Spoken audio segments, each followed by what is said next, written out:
I think I was a dancer before I was an actor. It was just something that was happening so naturally and innately that I didn't think it was something that I could do as a career. Hello, I'm Eline Perez and you're listening to Are You an Artist? Today's episode is with Rudzani Moleya, who talks about storytelling, working in hospitality, and the art of trying everything. I laughed a lot while editing this one, so I hope you enjoy it too. If this podcast resonates with you, you can support it via the link in the description. It makes a real difference. And here is my conversation with Ru.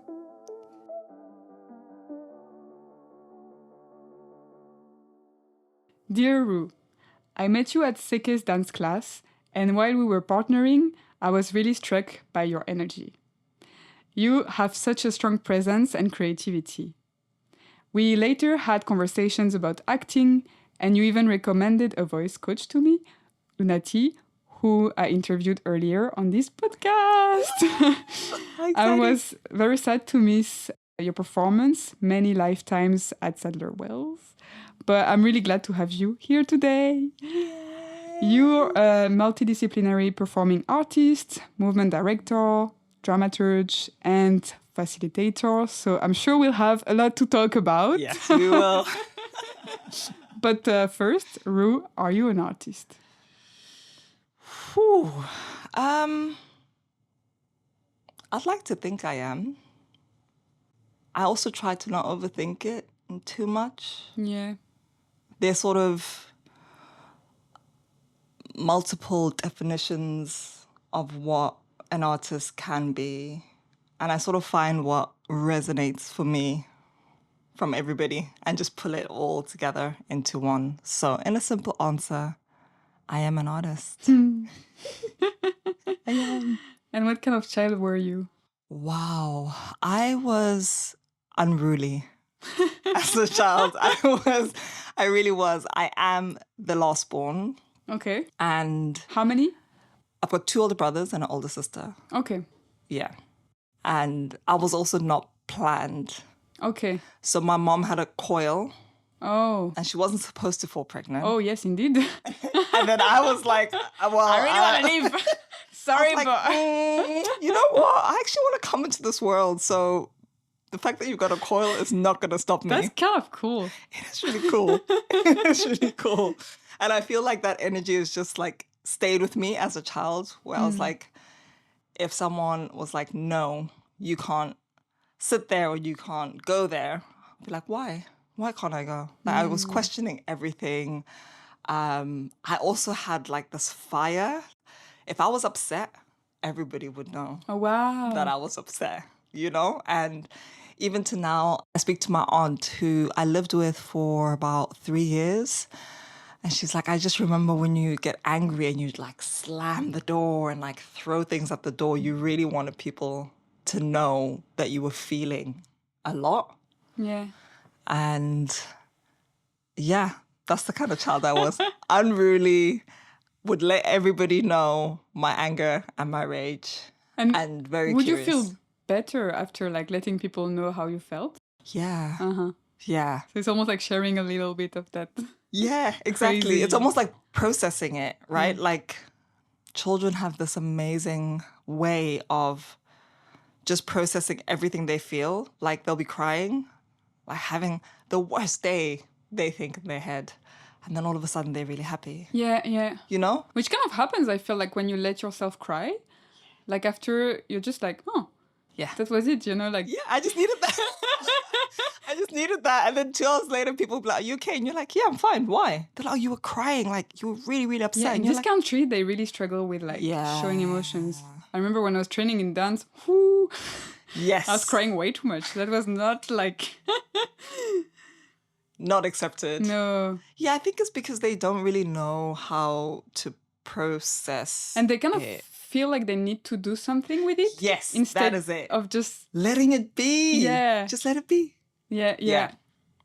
So interesting. And when it came about studying, what did you do? Well... Did you know what you wanted to do, or...?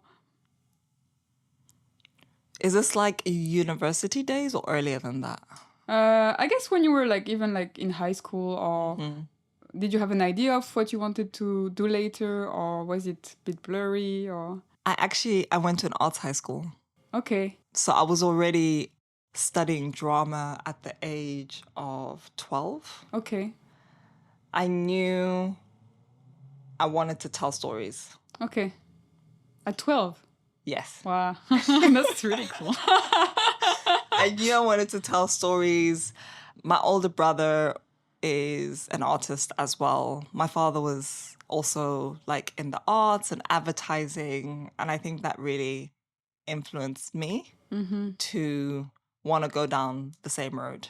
And on the other end, my mom and my sister are like scientists and doctors, you know, so we have, I guess, two sides of the same coin. Yeah. But I knew I wanted to be a storyteller. And when I was in my drama classes, I was thinking about how to express ourselves through our bodies. So then I would run to the dance department and then quickly choreograph something and then run back to the drama department. So that you were a year or so already moving. Yeah.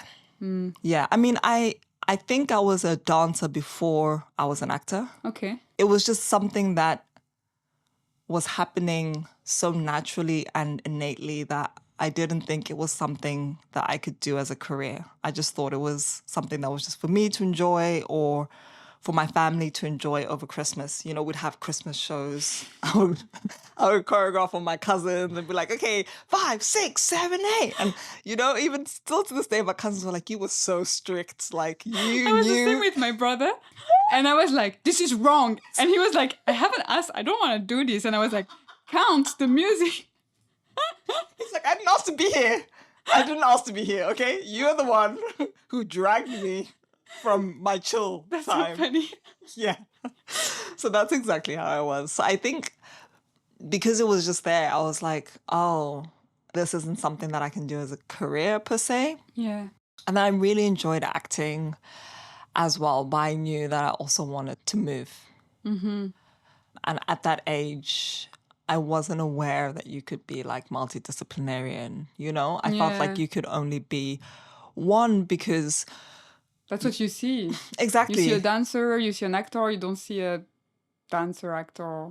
Yeah, or even like my parents, like my mom's only had one occupation for her whole life, right? Like my father had like a couple of occupations actually. But in general, I think we're sort of sold the story that if you invest your time into one thing, you become a master at something, you sort of sacrifice yourself to this one thing, then that is how you reach success or maybe even happiness.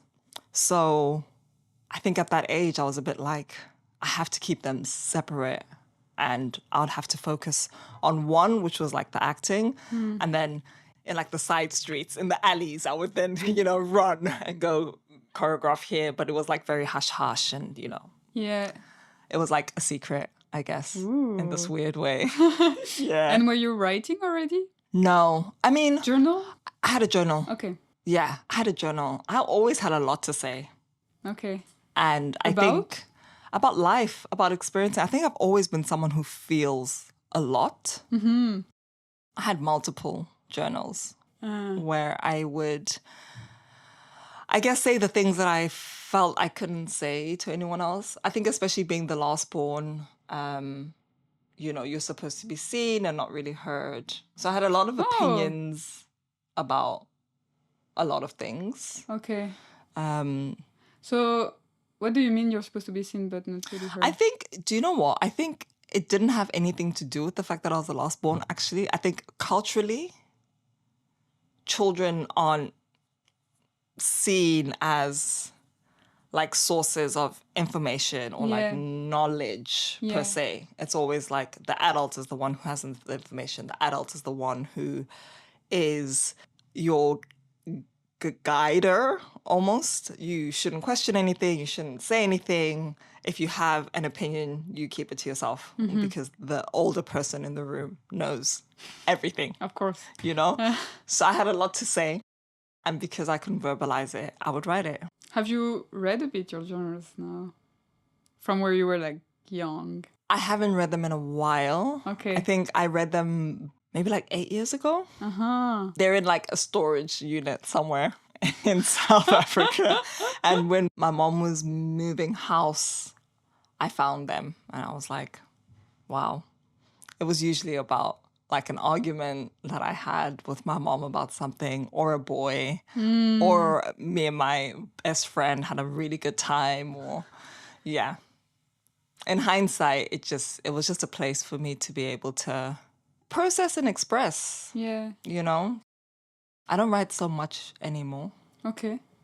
I wish. Time? I mean, I say that, but I think that's just an excuse. I Yeah, think but- we cultivate, right? You make the time for the thing. I think I trust that I'll like remember it in this way. I don't know if this happens to you, but like sometimes I have such a vivid dream that I wake up, I'm like, I don't even have to write it down. It was so vivid. Yeah. I will remember it for the rest of my life. Yeah. And then I get into the shower and I'm like, What was it? what? What was that life-changing thing that I dreamt about? So I think I tricked myself into this false sense of like, I've got this wide capacity to like remember everything. And it's crazy how much the brain changes also, all the memories. Yeah. So you're so sure that, I don't know, like 5 years ago, that kind of happened that way. Yep. And it's so interesting when you talk to someone and they're like, wait. That's not how it happened at all. Yeah, and they have a completely different experience. Yeah. And you're like, oh. I don't remember it like that. Yes. Okay. Yeah.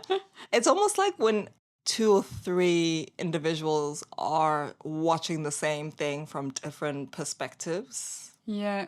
Right? Like if you see it like a building and you have one person standing in the front, one person standing behind it, one person standing on the side of it, naturally they would see completely different things, but it's the same building.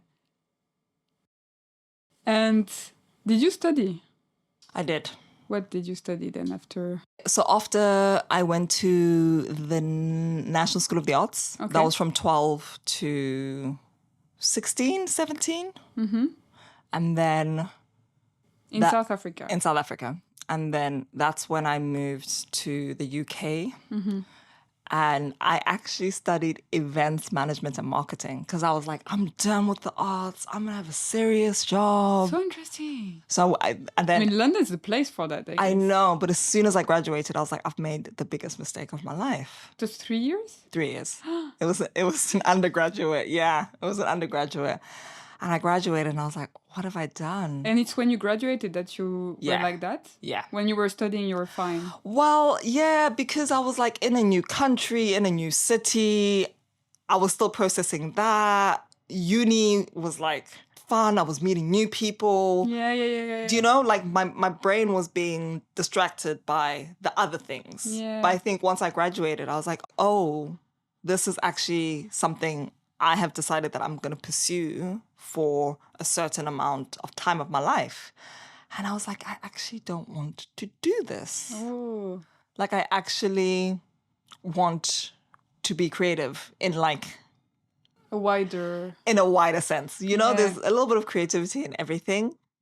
And I spoke to my mom and she was like, I was very surprised when you chose this as your degree. She was like, I've seen you on stage. I've seen you perform. This is what you're supposed to do with your life.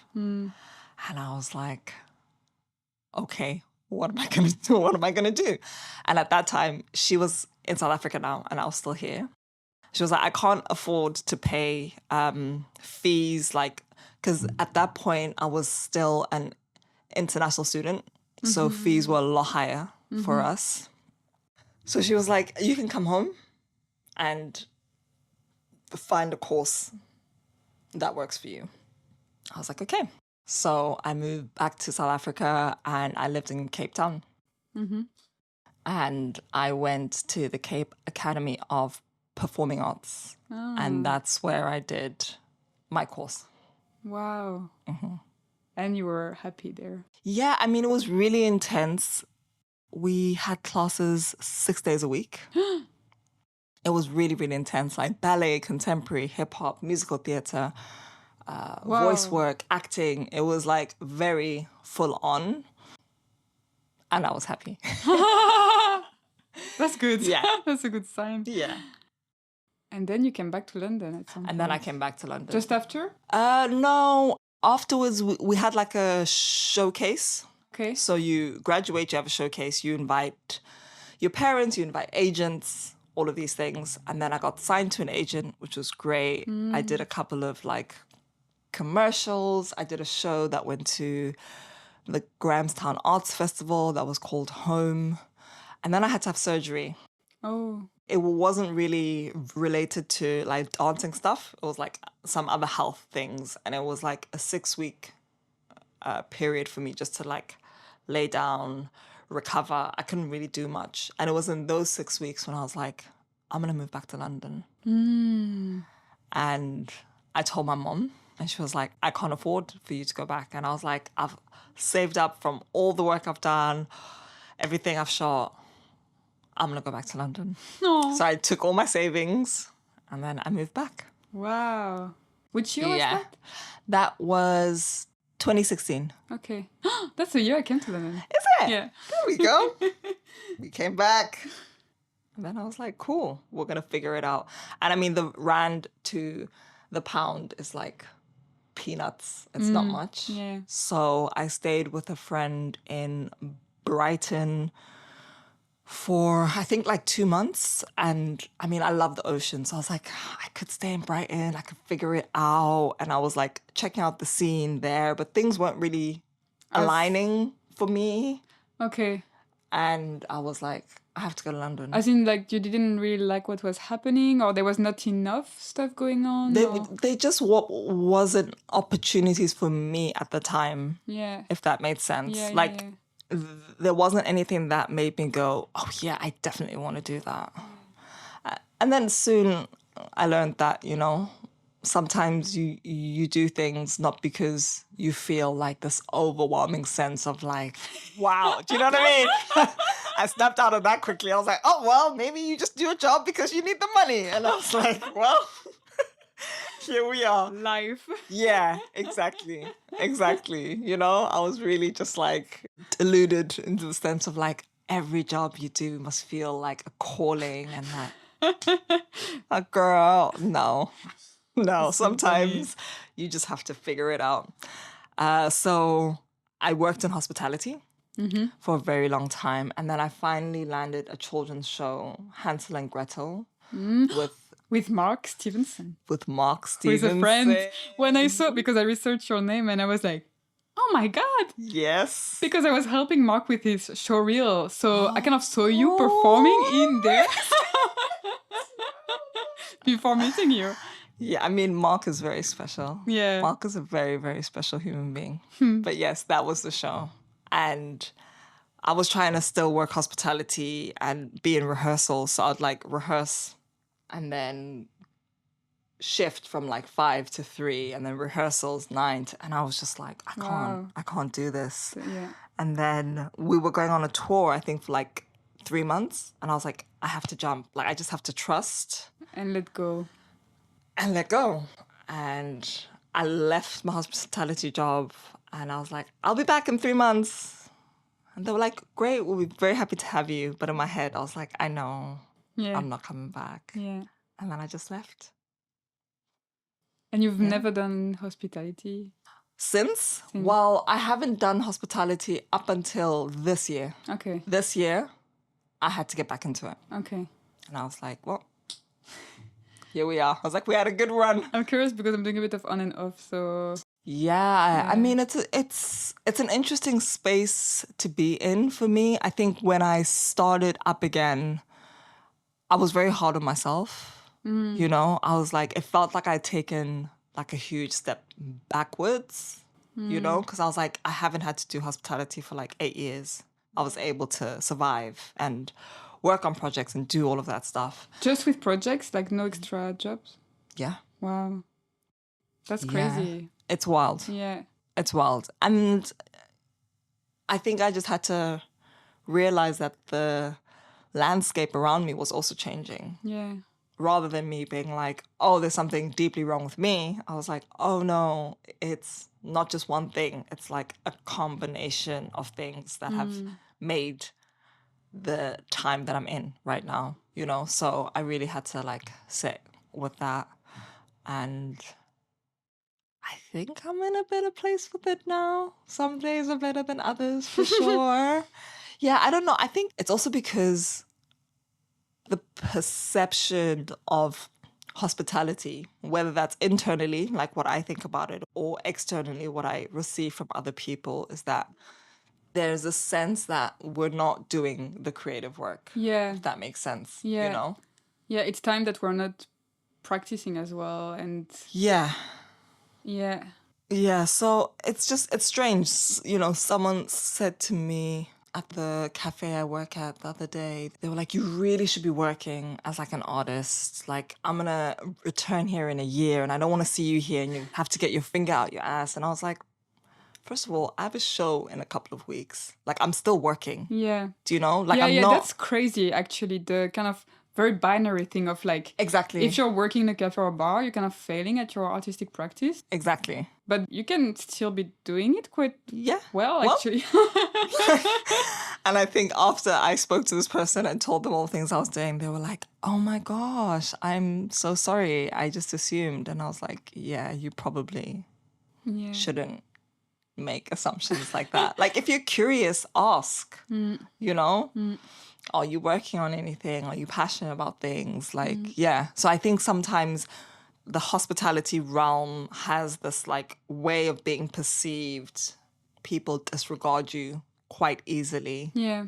And that's also been like a hard thing for me to sort of get back into and acclimatize into, you know, because it used to happen to me even, you know, the first time round when I was doing hospitality. Everyone was like, why are you working here? You should be yada, yada, yada. And I'm like, yeah, I can be both. Like, I don't have to do just one thing. Just because you're seeing me in this one aspect of my life, you're assuming it's everything that I am. Yeah. And that isn't the case. And also, I feel like you have to be practical sometimes. Like, rent is so expensive now in London. Like, everything is crazy. So everything is expensive. Food is expensive. Rent is expensive. Travel is expensive. So you're like... Inhaling is expensive. You know, just being alive. You're just like, wow. Yeah. So I'm sort of taking it one day at a time, you know. And maybe now you feel, I don't know if you feel more able to balance it out with your artistic work a bit more? I think it was very important for me to find a space that understood that I was more than one thing. And I think that was what was more important to me. And I think there is like a small part of me that really enjoys interacting with people, like catering to people. Like, that is something that I also really enjoy. Do you feel like there's a bit of a performance aspect to it? They can be. Because I think sometimes there's certain customers that come in that have a certain air where I'm like, oh, okay, cool. I can also play along, or I can also do this, or I can, you know, be a different version. Adapting, right, to the person. Oh, exactly.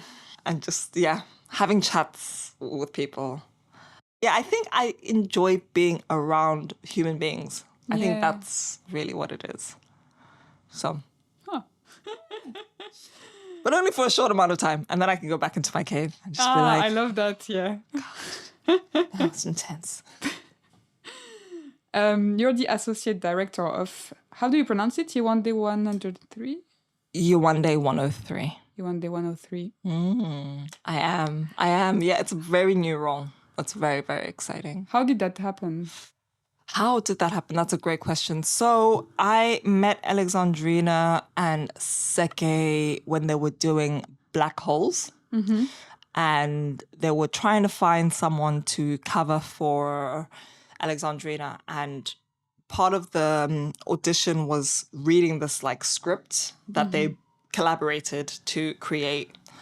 And it was so poetic. It was so dense as well. But it also spoke to like a particular Black experience that I really resonated with. And I was like, oh my gosh, I'm in love with these two creatives. I was just like, this is magic. And then I auditioned and I got the part and I was like, I have to learn the whole thing. I don't know if this happens to you sometimes when you're like, oh, I'm just going to go to like, See. I'm just going to go see. And then you get the thing and you're like, oh, okay. Now I have to do the thing. So that was how myself and Alexandrina first connected. And we resonated with a lot of like workplace ethoses and, ways to be.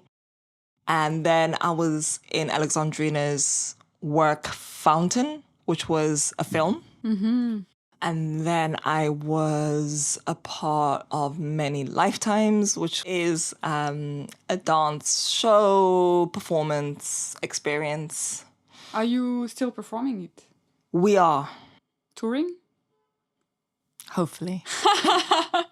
Everyone's waiting for funding. Everyone's just like, the funding gods smile up upon us. They're listening right now. Yeah, exactly. It's recorded, so... Just keep playing it, like every full moon. Just keep playing it. So yeah, the work is still very much alive and just waiting for right spaces for it to live. We actually had an outdoor version of it in Italy 3 weeks ago. Ooh. And we worked with 4 local dancers there, which was also very, very beautiful to be a part of. Oh. Yeah.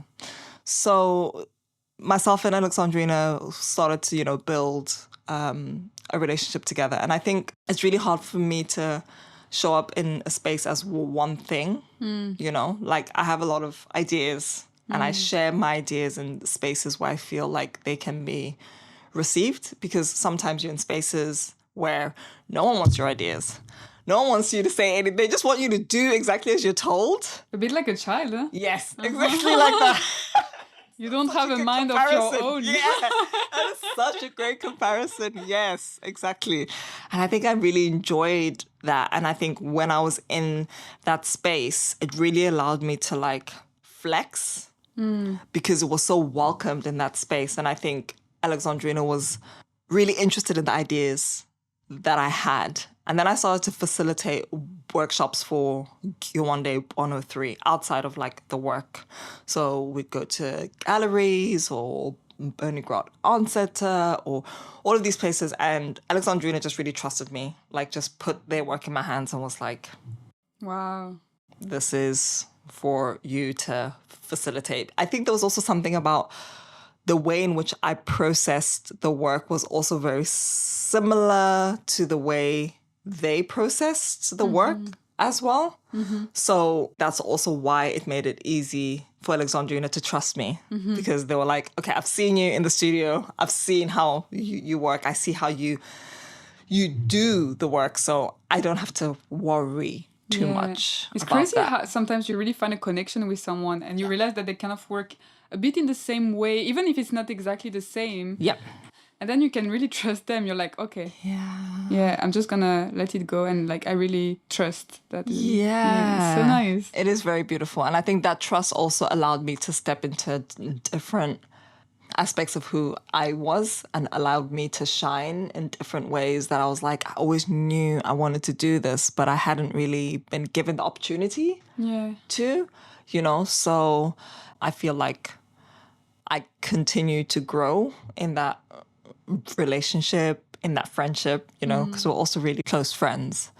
So at the end of last year, I was going home to South Africa and I received an email from Alexandrina that was like, we're thinking about like this structure of the Yewande 103, and I was wondering if you'd want to come on as associate artistic director. And I was like, what?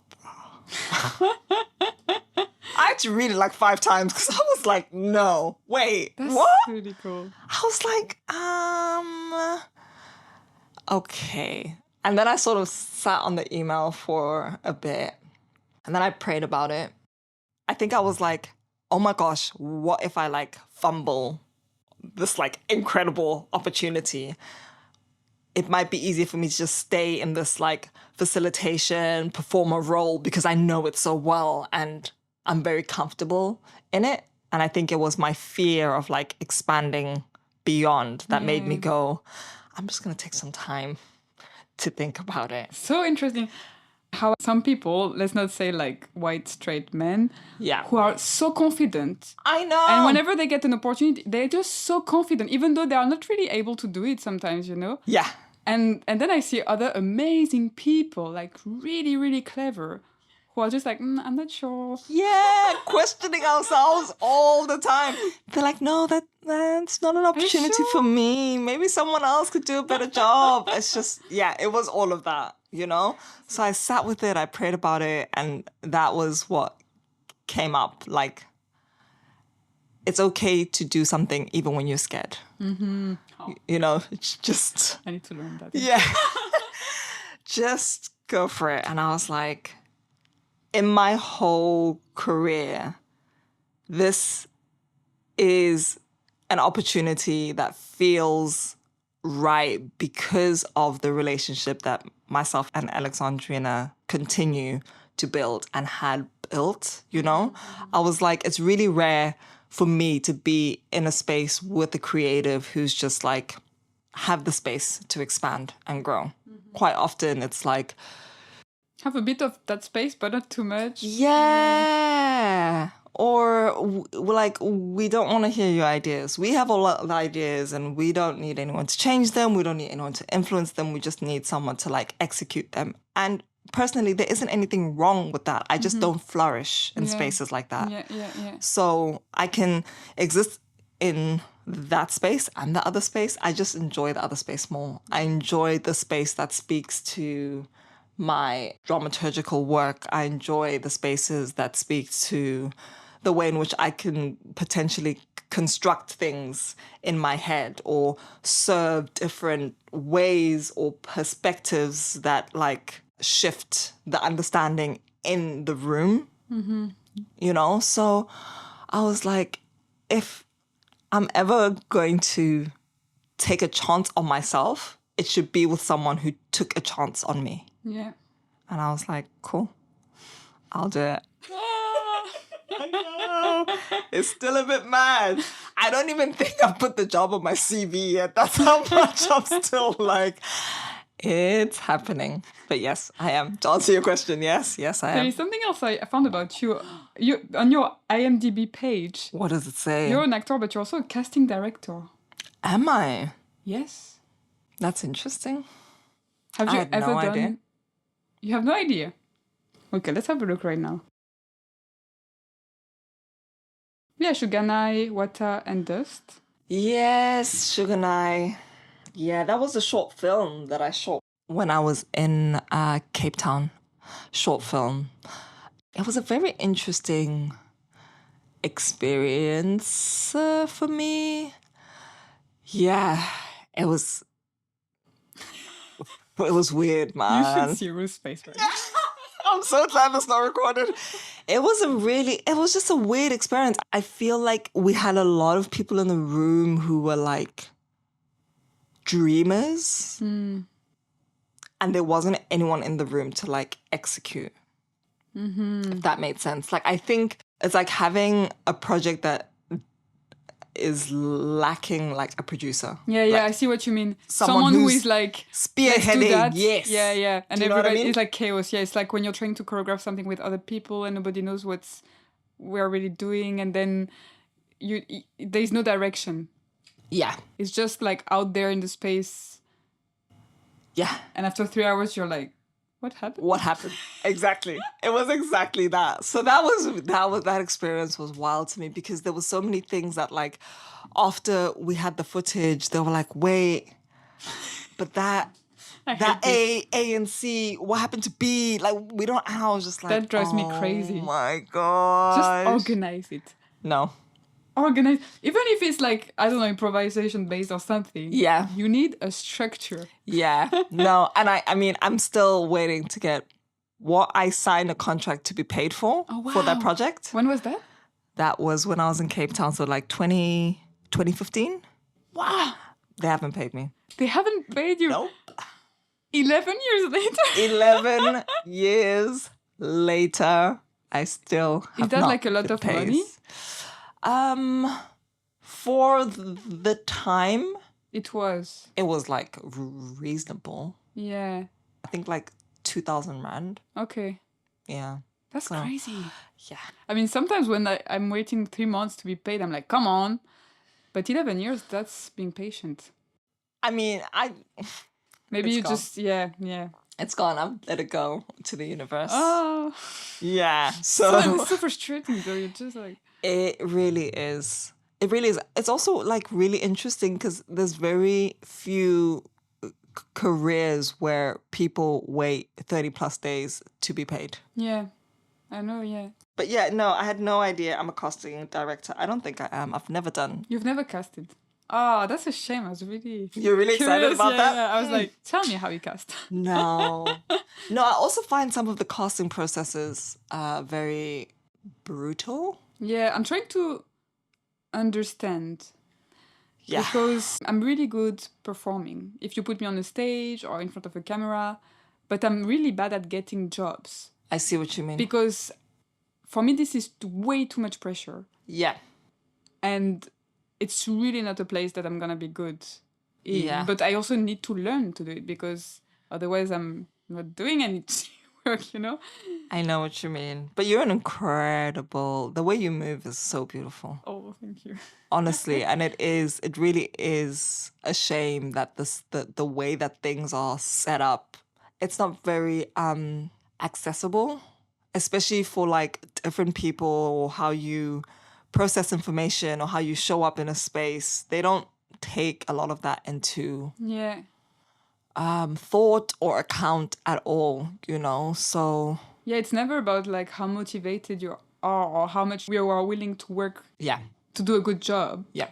It's about like, okay, in that moment, with all these people looking at you and all these other people that you're gonna be compared to, Yeah. how good are you going to be? I don't work well in situations like that either. Like, I've learned that my body shuts down. Like, things I know that I can do or I can express, my body's like, we can't. We're scared. Like, my nervous system is shot. And I'm just like, oh my gosh. Yeah.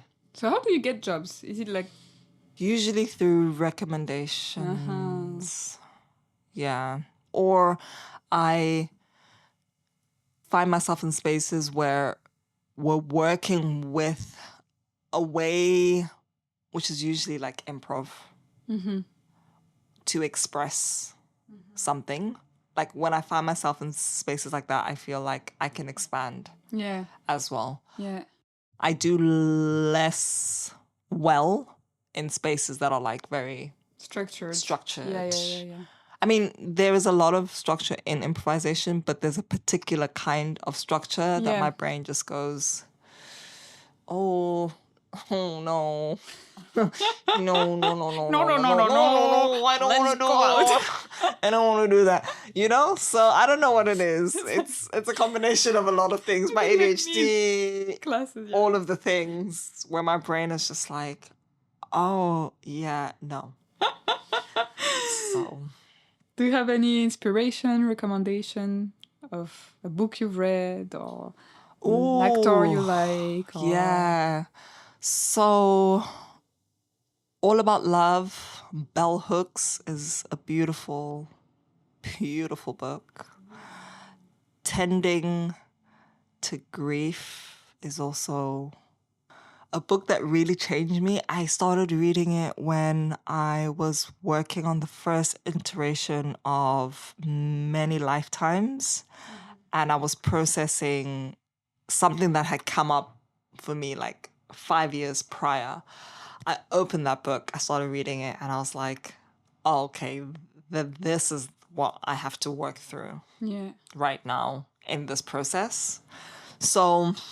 It's crazy how sometimes like I feel like the book is just waiting for you to be ready exactly to kind of read it. Exactly. And sometimes I've bought books and like not read them for like 5 years, and then I'm like suddenly I'm opening it and I'm like, oh, now is the perfect time. Now is the perfect time. Now is the perfect time. Really cool. Yeah, so it just aligned very beautifully because the premise of the show was to think about something in your life that changed you. And I was like, You know, like, I think I've processed or I've gone through so many versions of me. I was like, which one am I going to work with? Which am I going to work? And then I opened that book and I was like, oh, this is the change that we're speaking to. So that was really, really beautiful.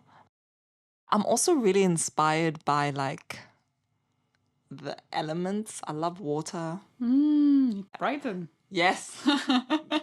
That's why I wanted to stay there. And then I was just like, I have to give up the ocean. I'm going. Trees. Hugging a tree Hugging a tree is is a the good best. recommendation. Yeah. Hug a tree. Go to the park. Remove your shoes.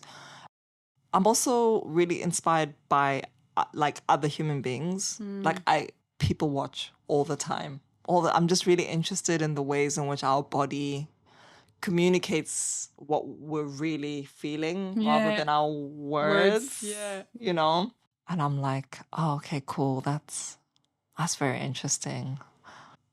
I'm inspired by places and people and things that just look at life from a different angle. Yeah. You know, and there's so many of us that when people ask me that, like, what's your inspiration? I'm just like, honestly, just people who choose to do things in a way that feels true to them. Yeah. Not like what you've been told to do, because it's not easy. It's not easy No. trying to build your own thing or, you know, change systems from inside or do all of that stuff. It's like really, really challenging to do. So whenever I see that or witness that, I'm like, oh, okay, cool. Like, you are really taking a chance on yourself. I love photography as well. So I love going to exhibitions. You know, I think there's something around like, yeah, photographs. I don't know. I think it's probably because my father used to take a lot of photos. Oh. So I'm like, oh, I really, really am inspired. I'm inspired by that. Random questions of the end. Yeah. What makes you laugh? So I like pranks, like to watch them being done on other people though. I don't want the prank to happen to me.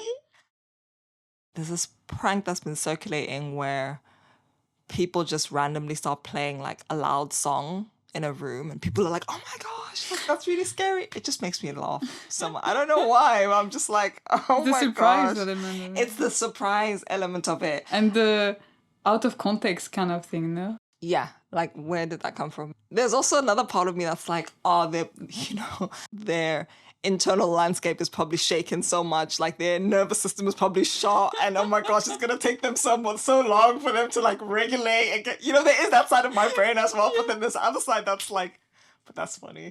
Like that is really, really, really funny.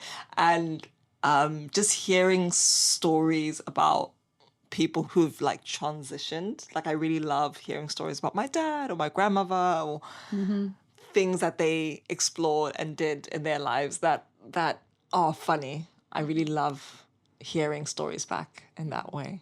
So those are the things that make me laugh. And I love to laugh. I love to laugh and I love to make the people in the room that I'm with laugh as well. I'm a jokester. Like I've always got something to say, or I don't know, the sound of laughter just soothes me. Could you do like stand-up comedy? You know what? No. Because that is so intense. I feel like stand-up comedians, that is like one of the like genres that I feel like It looks horrible. it looks so scary. It's really terrifying. It looks so scary. Yeah. Like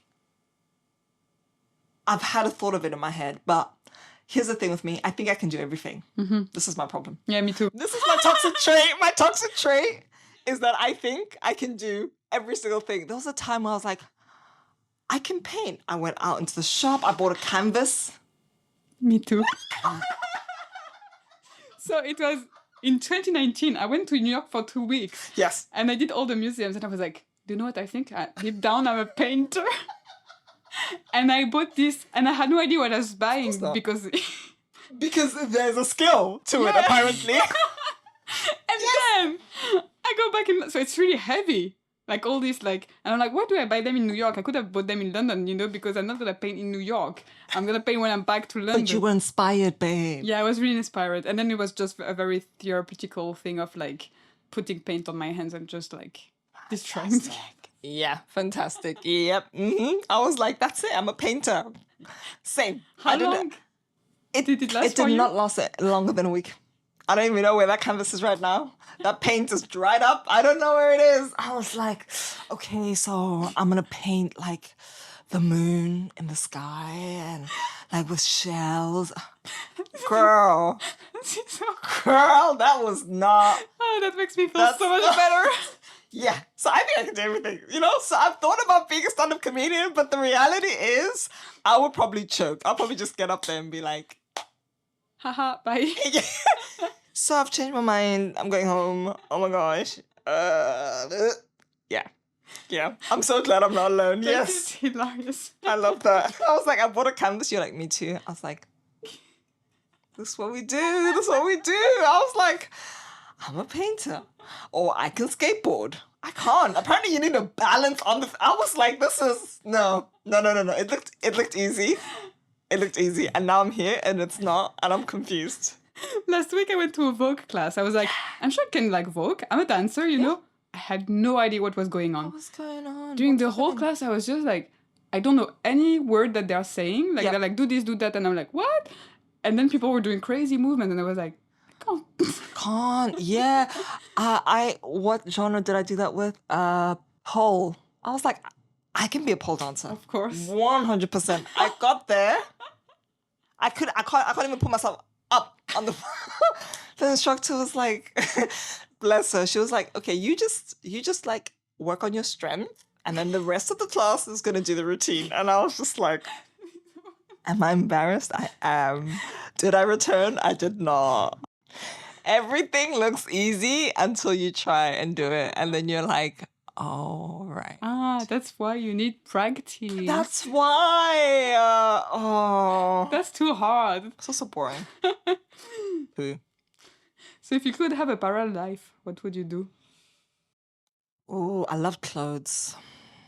I would love to be like a stylist. Oh, wow. Yeah.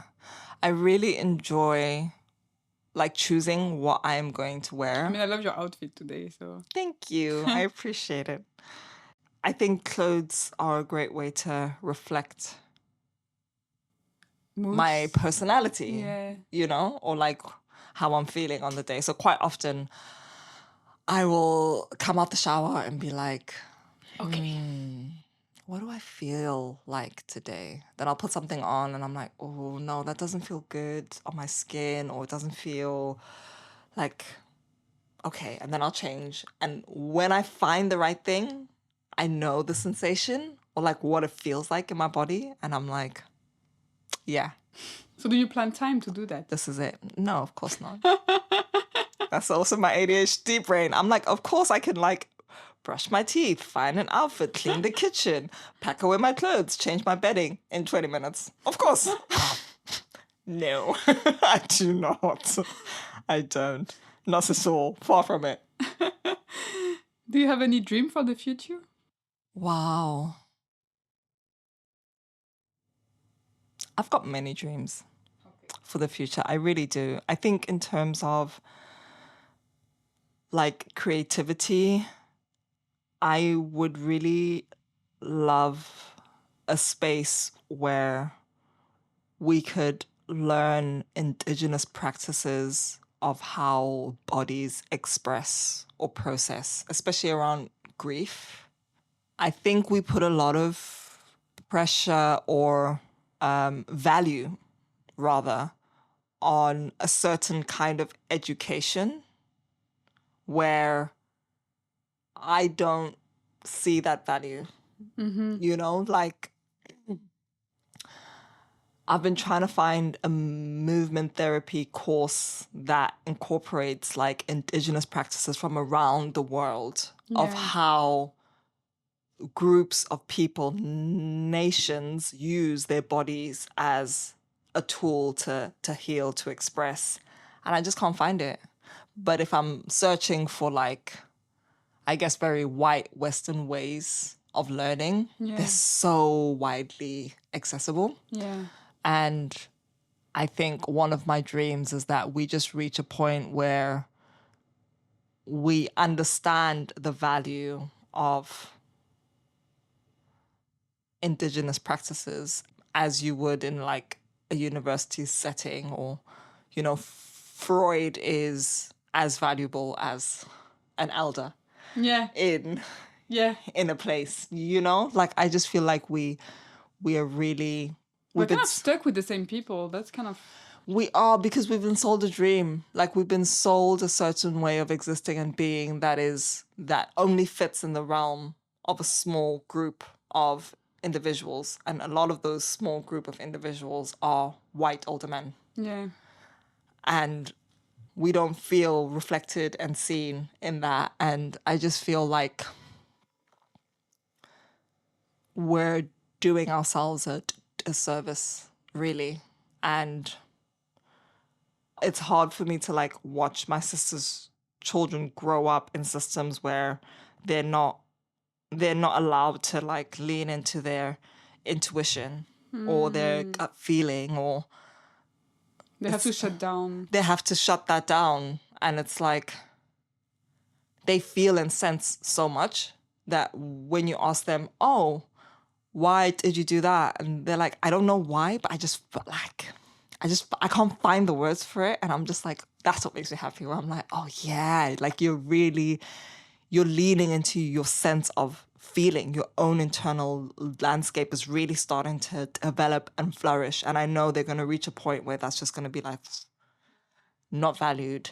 You have to know X plus Y plus C, all of these things that we're not really going to use for the rest of our lives. Ever. No joke. Do you know what I mean? So I just feel like I'm really exhausted of like white patriarchal systems that are built on colonialism and imperialism that just continue to suffocate and like sit on the necks of Black and brown people. Like, I'm tired of it. So my dream is that we get to a place where we're just like, we understand this. It's almost like a spell that we've all been put under. My dream is that one day we wake up from that and we realize our own internal powers. That's one of my dreams. There's I many. think that's the most beautiful answer I've ever had for this. Oh, really? Yeah. Yeah. Yeah, because you know, many people, they have like quite personal dreams, which it's a way to interpret the question, but this is such like a collective thing as well. Yeah. Yeah. I enjoy to think in that kind of way and to be in that way, you know. Like, I think community is beautiful. It's also really hard, you know. Like, we haven't been socialized to like repair things. Like, quite often we're in community with each other because of the things that we're having in common. But once we start to feel some sort of conflict, we think the answer is always to just go our separate ways. But like, how do we repair our relationships? Like, how do we be able to come back to the table and be like, really work things out? I don't think we've been really socialized with those skills and those tools, which is why I think quite often community spaces fall apart, because we don't have the skills to repair and work through things, So you know? interesting. Yeah. Many dreams. Boop. Yeah. Many, many, many dreams. Oh, well, thank you so much. That was amazing. That was great. It's so interesting. While we're talking, I was like, I feel more of a storyteller than I do an artist. And I think that is my answer Okay. to your first question. Wow. I think I'm a storyteller. I feel like I'm a storyteller. I'm interested in like sharing with people. Yeah. I think it was something you said in the last like community thing that reminded me of that. Because when people ask me what I do, I'm like, I'm a storyteller. I enjoy to tell stories. So if artist falls into that Storytelling. somehow, then yes. But I think true to, I guess, like my lineage and where I come from. I'm a storyteller. No. Thank you so much for having me. This was great.